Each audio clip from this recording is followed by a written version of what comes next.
பயிர்க்கடன் சொல்லிட்டு இருந்தாங்கல்ல, அந்த பயிர்க்கடன் தள்ளுபடி அப்படிங்கிறதை அறிவித்திருக்கிறது தாவேக அரசாங்கம். அது என்ன, அதனால் எத்தனை விவசாயிகள் நன்மை அடைவார்கள் அப்படிங்கிறதும், அதை தாண்டி அரசியல் களத்தில் என்ன நடந்துட்டு இருக்கு அப்படிங்கிறதையும் இந்த ஒரு பதிவில் பார்க்க போகிறோம். இது தமிழ் பொக்கிஷம் வழங்கும் ஆழமான அரசியல் சதுரங்கம்.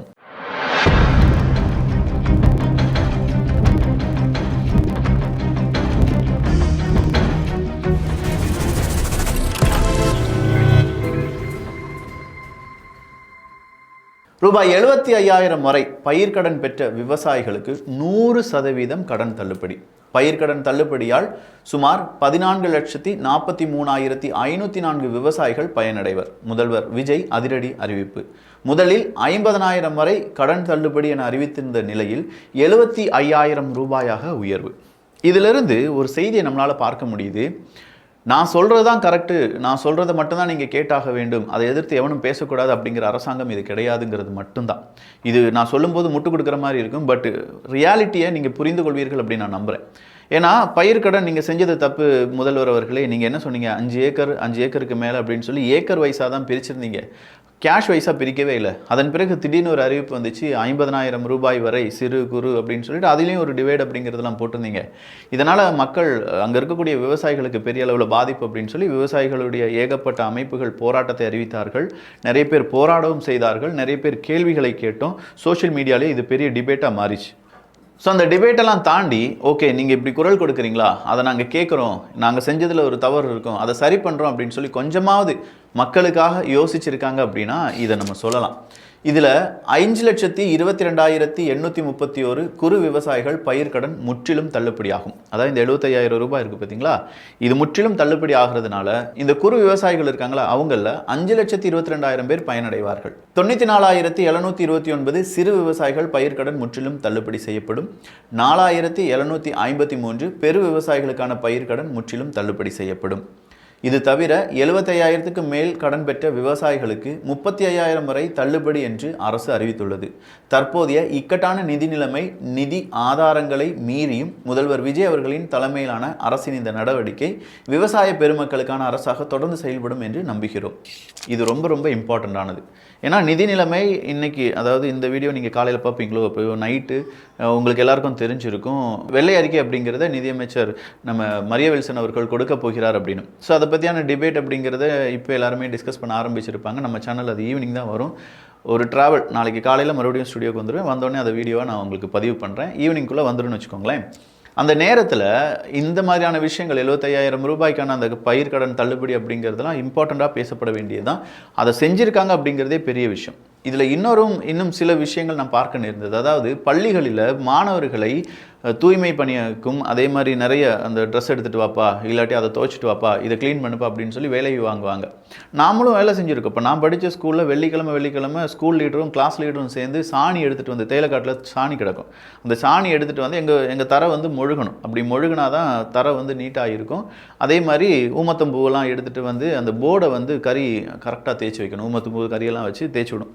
ஸோ இதை நாங்கள் ரொட்டீனாக செய்கிறது, எங்களுக்கு இது பெருசாக தெரியலை.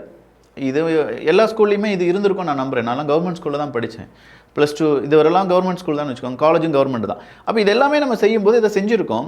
ஆனால் மாணவர்களை வாண்டடாக வேலை செய்கிறதுன்னு ஒன்று இருக்குல்ல, அது என்னென்னா நம்ம ஊர்லலாம் இப்போ எங்கள் ஸ்கூல்லலாம் எப்படி இருந்துச்சுன்னா, ஒரு வருஷத்துக்கு ஒரு தடவை, இல்லாட்டி ஒரு வருஷத்துக்கு 2 தடவை அந்த காந்தி ஜெயந்தி இல்லாட்டி காந்தியினுடைய முக்கியமான தினங்கள்லாம் வரும்போது தூய்மைப்படுத்த வேண்டும். ஸ்கூலுக்கு வந்து அன்றைக்கி வந்து தூய்மைப்படுத்தணும். சின்ன சின்ன கம்பு ஏதாவது எடுத்துகிட்டு வாங்க, நம்ம ஒரு ஸ்கூல் நம்ம கிளாஸ் ரூமை சுற்றி இருக்கக்கூடிய எல்லா செடி கொடிகள்லாம் வெட்டி அகற்றுவோம் அப்படின்னு சொல்லி அதுக்கான ஒரு டே அறிவிப்பாங்க. அன்னைக்கு மட்டும்தான் நம்ம எல்லாருமே அந்த வேலையை செய்வோம். பட் இன்றைக்கி இங்கே நடந்தது, 8 தூய்மை பணியாளர்கள் இருந்தும் மாணவர்களிடம் துணி துவைக்கும் பணி ஸ்மார்ட் கிளாஸ் திறப்பு விழாவில் சர்ச்சை அப்படிங்கிறத என்னால் பார்க்க முடிந்தது. இது ரொம்ப தவறாக இருக்குது. இது மட்டும் இல்லாமல் இன்னொரு ஸ்கூலில் வந்து சாக்கடை மாதிரி இருக்குது, அதை அள்ள வச்சுருக்காங்க. க்ளவுஸ் எதுவுமே கொடுக்கல அங்கே இருக்கக்கூடிய மாணவிகளுக்கு. அதுவும் சீருடையில் அள்ள வச்சுருக்காங்க. சின்னதாக ஒரு கரை வந்தாலும் அந்த சீருடையை வாங்குற அளவுக்கு அவங்க வீட்டில் தெம்பு இருக்கான்னு நமக்கு தெரியாது. அதெல்லாம் ரொம்ப பெரிய பிரச்சனை. அப்போது நம்ம ஒரு வேலையை செய்ய வைக்கிறோம் அப்படிங்கிறத விட அந்த வேலையை அவங்கள செய்ய வைக்கிறதுனால அவங்களுக்கு என்ன நன்மை இருக்க போகுது, அவங்க என்ன லேர்ன் பண்ணிக்கிட போகிறாங்க. இல்லை அவங்கள நீங்கள் வாண்டடாக அந்த வேலை செஞ்சால் தான் அவங்களுக்கு இங்கே இருக்க முடியும் அப்படிங்கிற மாதிரி மனநிலைமை ஏற்படுத்திக்கிறீர்களா, இல்லை புரிய வைக்கிறீங்களா? இப்போ நாங்களாம் செஞ்ச வேலை புரிய வச்சு செய்ய வச்ச வேலை. நம்ம கிளாஸ் ரூமை நீட்டாக வச்சுக்கணும், அந்த கிளாஸ் லீடருக்கு அந்த பொறுப்பு இருக்குது அப்படின்னு சொல்லி அது நாங்கள் புரிந்து செய்த வேலைகள். ஆனால் அந்த குழந்தைய பிடிச்சி மம்பட்டிடுறா, அந்த கால்வாயை தூர்வார் அப்படின்னு சொல்கிறதுலாம் அது புரிந்து செய்கிறது கிடையாது. அவங்க வேலையை சொல்கிறாங்க. பாத்ரூமை க்ளீன் பண்ணுன்னு போல போன திமுக அரசாங்கத்தினம் இது பயங்கரமாக இருந்துச்சு. நிறைய ஸ்கூல்ஸில் நம்ம பள்ளி மாணவ மாணவிகளை கூப்பிட்டு வச்சு பாத்ரூமை க்ளீன் பண்ண வைக்கிறது, அதெல்லாம் செய்யக்கூடாது. அதை செய்யணும்னா அதுக்கான எக்யூப்மெண்ட்ஸ் அவங்கக்கிட்ட கொடுக்கணும், அதுக்கான நீட்னஸ் அங்கே இருக்காங்கிறத புரிஞ்சுக்கணும். இல்லை ஏதாவது ஒரு நோய் தொற்று வந்து விட்டது அப்படின்னா அந்த குழந்தைகள் அது சீக்கிரமாக பாதிக்கிறது என்றால் அதுக்கான அந்த பதில் அந்த ஸ்கூல் நிர்வாகம் சொல்ல போகிறது கிடையாது. அவங்க வீட்டில் இருக்கக்கூடிய அம்மா அப்பா தான் அதை பாதிக்க போகிறாங்க. அப்போ இதெல்லாமே ரெஸ்ட்ரிக்ட் பண்ணால் கொஞ்சம் நல்லா இருக்கும் அப்படிங்கிறது தான். ஒரு தவறும் செய்யாத திமுக அப்படின்னு சொல்லி அன்பில் மகேஷ் அவர்கள் பேசினது போன வீடியோவில் நான் வீடியோவாக போடலை. ஒரு தவறுமே செய்யாமல் உங்களை மக்கள் தண்டிப்பார்களா அன்பில் மகேஷ் அவர்களே? நான் என்ன கேட்குறேன், உங்களை தண்டிச்சிருக்காங்க அப்படின்னா மக்களுக்கு நீங்கள் துரோகம் பண்ணியிருக்கீங்க, மக்களுடைய நம்பிக்கையை நீங்கள் கெடுத்திருக்கீங்க. அந்த நம்பிக்கை மீண்டும் பெறுவதற்காக நீங்கள் எந்த விதமான முயற்சிகளையும் மேற்கொள்ளவில்லை. அதீத நடிப்பு திறன் காரணமாக அந்த விஷயங்கள் எல்லாமே மக்களிடமிருந்து கைமீறி போயிடுச்சு. இந்த முறையும் மறுபடியும் நாங்கள் மக்களுக்கு நல்லதான் செஞ்சுட்டு இருந்தோம். எங்களை போய் கொளத்தூர் மக்கள் நீங்களாம் முட்டாள், மனசாட்சி இருக்கிறவங்களாம் திமுக ஓட்டு போடுவான், இந்த கில்ட் லைட்டப்லாம் இங்கே வேணாம். நான் முதலே இருந்து சொல்லிட்டு இருக்கேன், திமுக காரங்க செய்கிறதெல்லாம் கில்ட் லைட்டப் தான். என்ன கில்ட் லைட்டப்னா வேறு ஒன்றுமே கிடையாது. நம்ம மனசில் இருக்கக்கூடிய குற்ற உணர்ச்சியை தூண்டி அது பேரண்டிங்கில் இருக்குது. நான் அதை பேரண்டிங்கில் தான் படித்தேன். எப்படின்னா, உனக்காக நாங்கள் இவ்வளோ சம்பாதிக்கிறோன்னு எனக்காக படிக்க மாட்டியா? அப்போ அந்த குழந்தை மனசில் படிக்கணும்னு தோணுமா, நமக்காக இவ்வளோ சம்பாதிக்கிறாங்க அப்பா அப்படிங்கிற அந்த குற்ற உணர்ச்சி தோண்டுமான்னு கேட்டால் ஃபஸ்ட் அந்த குற்ற உணர்ச்சி தான் தோண்டுமா. அதன் பிறகு தான் ஐயோ பாவம் நம்ம அப்பா கஷ்டப்படுறாங்க அதனால் படிக்கணும் அப்படிங்கிறத விட, டேய் உன் எதிர்காலம் நல்லா இருக்கிறதுக்கு நீ படிச்சுக்கோப்பா அப்படின்னு சொன்னால் அது வேறு மாதிரி இருக்குமா. அப்போ அதனுடைய எதிர்காலம் அப்படின்னு சொல்லும்போது அங்கே கில்ட்டு அந்த மனசில் தோன்றாது. ஆனால் நாம் என்ன செய்வோம், இவ்வளோ கஷ்டப்பட்டு படிக்கிறோம், இவ்வளோ வேலைகள் நாங்கள் செய்கிறோம், நீ படிக்க மாட்டியா அப்படின்னு சொல்லி அந்த கில்ட் லைட்டப் பண்ணி விட்டுறோம். இதே தான் திமுக காரங்க பண்ணிகிட்டு இருக்காங்க. நாங்கள் எவ்வளோ கஷ்டப்பட்டு உங்களுக்காக செஞ்சோம் தெரியுமா, மனசாட்சி இருக்கவங்க எல்லாம் செய்வீங்களா, இதெல்லாம் அடுக்குமா அப்படின்னு சொல்லி கேட்குறாங்க. இது ரொம்ப தவறு. நீங்கள் செஞ்ச தவறு என்ன அப்படிங்கிறத உணர்ந்துக்கோங்க. அப்படி உணர்ந்த பிறகு அந்த தவறை மற்றவர்களிடம் புகுத்துவதை நிப்பாட்டுங்க. எல்லாரும் போய் ஒரே ஒப்பாரியாக இருக்கே அப்படிங்கிறது தான் எல்லாரும் வச்சுட்ருக்காங்க. இப்போ திமுக ஓமாக்கா அப்படின்லாம் சொல்லி கூப்பிட்டுருக்காங்க, ஒப்பாரி முன்னேற்ற கழகம் அப்படின்னு சொல்லி. இதெல்லாம் தேவையே இல்லை.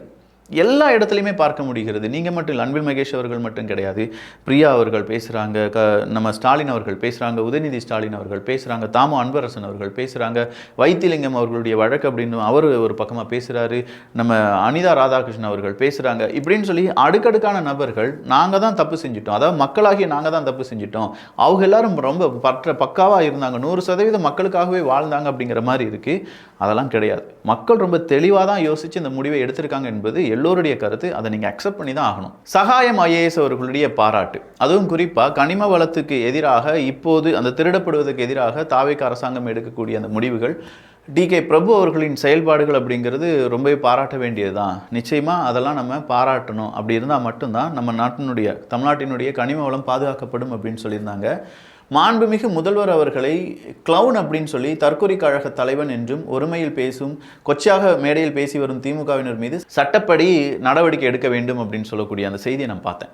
உண்மையிலேயே ஒரு முதலமைச்சரை நீங்கள் எப்படி கிளவுன் அப்படின்னு சொல்லலாம்? இல்லை ஸ்டாலின் அவர்கள் இருக்காங்கன்னா நாங்கள் அவர் ஹிட்லர் கூட கம்பேர் பண்ணி ஸ்டாலின் ஒரு ஹிட்லர் அப்படின்னு சொல்ல முடியுமா?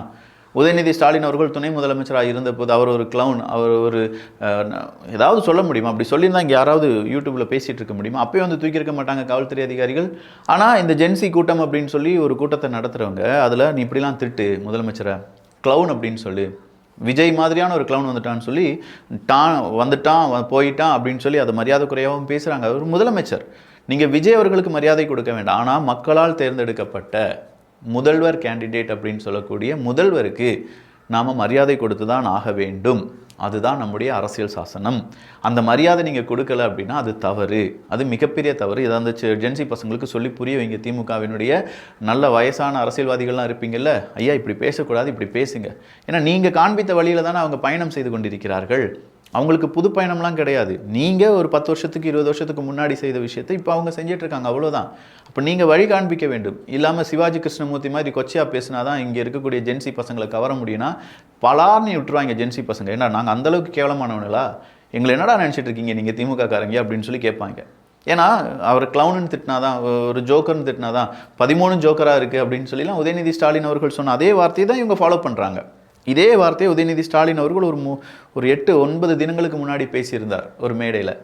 நான் என்ன கேட்குறேன், உங்களுடைய அரசாங்கமும் ஒருவேளை இனியும் ஒரு 5 வருஷம் கழிஞ்சு வரப்போதா 10 வருஷம் கழிஞ்சு வரப்போதான்னு தெரியல. ஆனால் அப்படி வரும்போது இதே மாதிரியான ரியாக்ஷன் பேச்சுக்களை தாவேகா காரங்களும் கொடுப்பாங்களே, திமுக காரங்க தாங்குவீங்களா அப்படிங்கிறத யோசிச்சுக்கோங்க. நீங்கள் தாங்குவீங்களான்னு தெரியாது. ஏன்னா தாவேகா அந்த டைமில் ஜென் ஆல்ஃபாலாம் வெளியில் வந்துடுவாங்க, மேலே வந்து கேள்விகள் கேட்க ஆரம்பிச்சிருவாங்க. அதனால் அதெல்லாம் புரிஞ்சு நடந்துக்கோங்க அப்படிங்கிறது தான். கடந்த 20 நாட்களில் மட்டுமே 200 டாஸ்மாக் பணியாளர்கள் அதிரடி சஸ்பெண்ட். பாட்டிலுக்கு 10 அதிகமாக வாங்கியதால் அதிரடி நடவடிக்கை. காலி பாட்டில்களை வாங்கும் இயந்திரம் சில இடங்களில், சில டாஸ்மாக் கடைகளில் இப்போ சோதனை ஓட்டம் செய்து பார்க்கப்படுகிறது. அதை தாண்டி யாராவது பாட்டிலுக்கு 10 ரூபா வாங்கினீங்கன்னா 200 பேர் சஸ்பெண்ட் செய்யப்பட்டிருக்கிறார்கள் அப்படிங்கிறத தெளிவாக நம்ம பார்த்துருக்கோம். அது மட்டும் இல்லாமல் சில அமைச்சர்கள் சொல்கிறாங்க, காசு வாங்கிட்டு தான் வேலை செய்வேன், மக்களை அழக்கழிப்பேன் அப்படின்னு சொல்கிறவன் என்கிட்டயே கேட்டு நேரடியாக நானே டிரான்ஸ்ஃபர் பண்ணிடுறேன், உனக்கு எந்த ஊருக்கு வேணுமோ அந்த இடத்துக்கு நான் டிரான்ஸ்ஃபர் கொடுத்துட்றேன், ஆனால் மக்களை நீ என்ன செய்யக்கூடாது, அலக்கழிக்கக்கூடாது, காசு வாங்கக்கூடாது அப்படின்னு சொல்லக்கூடிய அமைச்சர்கள் இருக்கிறார்கள் அப்படிங்கிறது ஓரளவுக்கு நம்பிக்கை தருகிறது. சட்ட ஒழுங்கு அப்படிங்கிறதையும் மின்தடை அப்படிங்கிறத பற்றி முதலமைச்சர் இன்றைக்கி ஒரு பெரிய மீட்டிங்கை நடத்திட்டு இருப்பார் அப்படிங்கிற செய்தியும் வெளியானது. இப்போ சட்ட ஒழுங்கை பற்றி அதிகமாக நம்ம பேசணும். இங்கே இருக்கக்கூடிய தாவேகா அரசாங்கம் அதற்கான முடிவுகளையும் மக்கள் முன்னாடி அதை எப்படி கொண்டு சேர்க்க போகிறீர்கள், அதுக்கான முடிவுகள், அதை தப்பு செய்தவர்கள் யார் அப்படிங்கிறது எல்லாத்தையுமே மக்கள் தெரிந்து கொண்டு அதில் நீங்கள் என்ன ஆக்ஷன் எடுக்கிறீங்க அப்படிங்கிறத புரிந்து கொண்டால் மட்டும்தான் இந்த கோபம் அப்படிங்கிறது ஒரு எண்டாக மாறும். அப்படி இல்லைனா இந்த கோபம் தொடர்ந்து கொண்டே இருக்கும் என்பதும் குறிப்பிடத்தக்கது. ஸோ ஓவராலாக நிறைய முக்கியமான விஷயங்களெல்லாம் டிஸ்கஸ் பண்ணியிருப்பேன் அப்படின்னு நான் நம்புகிறேன். நல்லதை பகிர்ந்து ஷேர் பண்ணி நல்ல சமுதாயத்தை உருவாக்குவோம். நன்றி, வணக்கம்.